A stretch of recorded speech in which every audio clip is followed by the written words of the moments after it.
Have you heard about the game Dungeons and Dragons? If you have and haven't played the game, then you usually have some mental picture of how it goes. Probably you're picturing a group of grown adults wearing robes like wizards and rolling some dice on a table. And to be fair, that's not entirely wrong. However, it's not the complete picture. I believe this game can be so much. And today I'm here to share my passion for this game and to share with you what Dungeons & Dragons really is all about.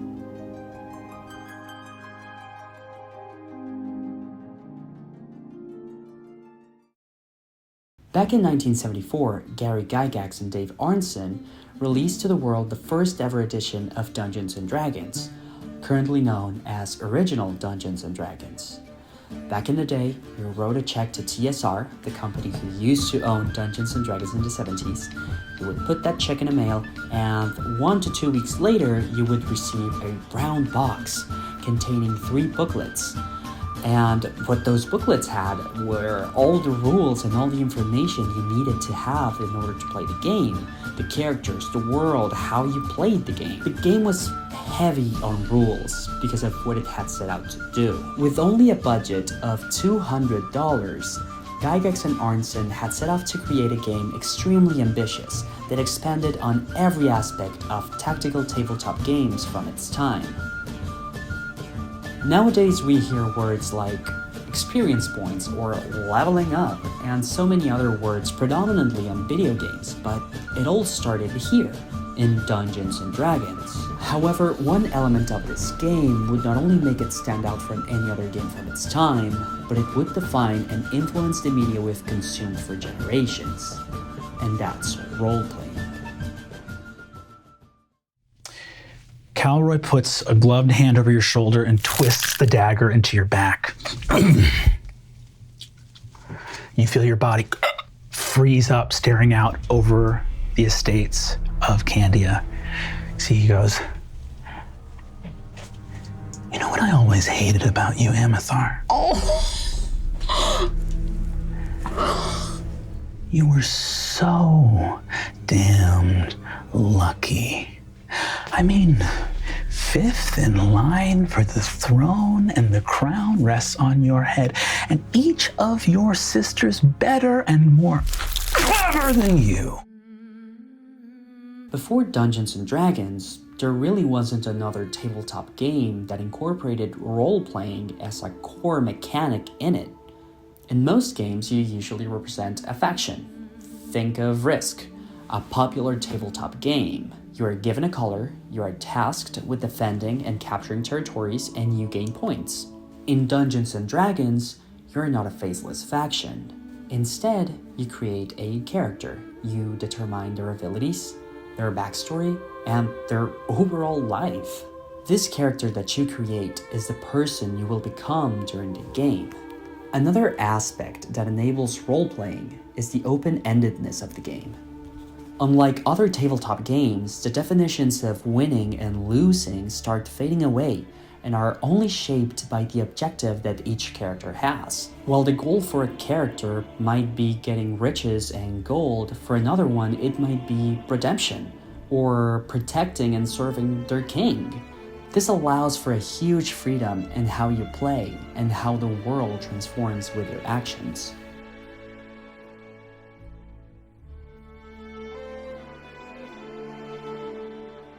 So far, I have actually avoided defining what Dungeons & Dragons really is. Technically, it's a role-playing tabletop game. However, this doesn't say much, and it does not make justice to what this game can amount to be. When pen, paper, and human imagination are the only things needed for a game, possibilities are endless, making it really difficult to put this experience into a box and labeling it. However, if I had to describe Dungeons & Dragons, it would be as collaborative storytelling. Have you ever played the one-word story game? A player says one word, then the next player says another word based on what the first player said, and so on and so on, with the sole purpose of creating a cohesive story.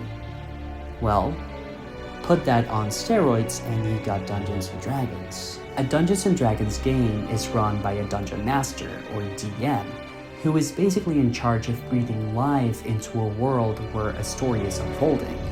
However, this story, just like any other, can only advance when the main characters drive the plot forward, meaning that the players and the Dungeon Master shape a story together in a collective effort.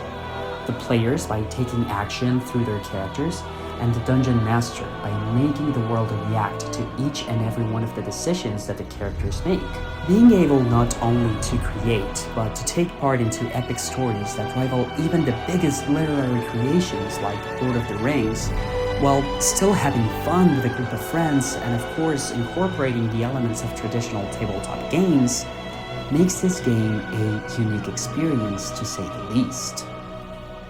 Whether you want to engage in tactical combat and gameplay, or if you want to test your acting and improv skills, there's always something for everyone in this game. A few years back, I got curious and actually got to try the game for the first time. I remember vividly what my Dungeon Master texted me the night before our session. Please read Chapter 3 and Chapter 4 from the Player's Handbook, and from page 276 to 290 for tomorrow. I couldn't believe I had the homework for playing a game. It is daunting for sure seeing the rulebooks that have come so far from the initial booklets that they once were. But once you arrive at the table and you start narrating how your character looks, how they talk, how they walk, and you take the reins of how this story is being shaped, then you realize that this is something truly special and truly unique. There is nothing else like this in the world, and I mean that quite literally, because no other game of Dungeons & Dragons is having you as a player, and thus no one is experiencing the same story ever, and that's something truly remarkable. Most of the things I've talked about so far come from first-hand experiences. However, this game has piqued the interest of scientists and researchers alike due to the effects that have been observed in D&D players. There have been several instances in which these kinds of games have been used for therapeutic purposes, since it provides a safe space to deal with a wide range of topics, from gender exploration and skill development to recovering from traumatic events. Trauma disconnects us from ourselves, and one of the first things we get disconnected from is our imagination and creativity.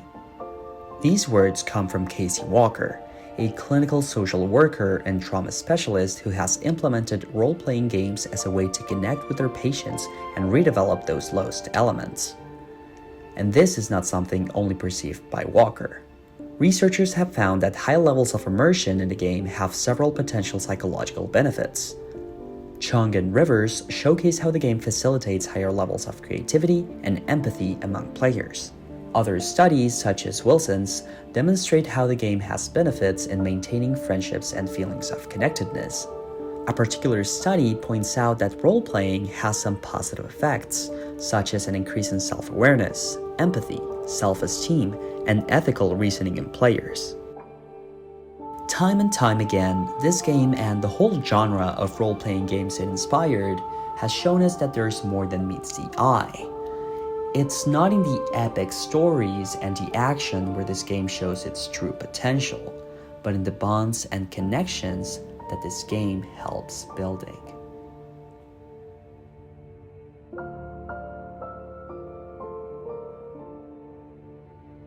Dungeons & Dragons just turned 50 years old, and its popularity has never been higher.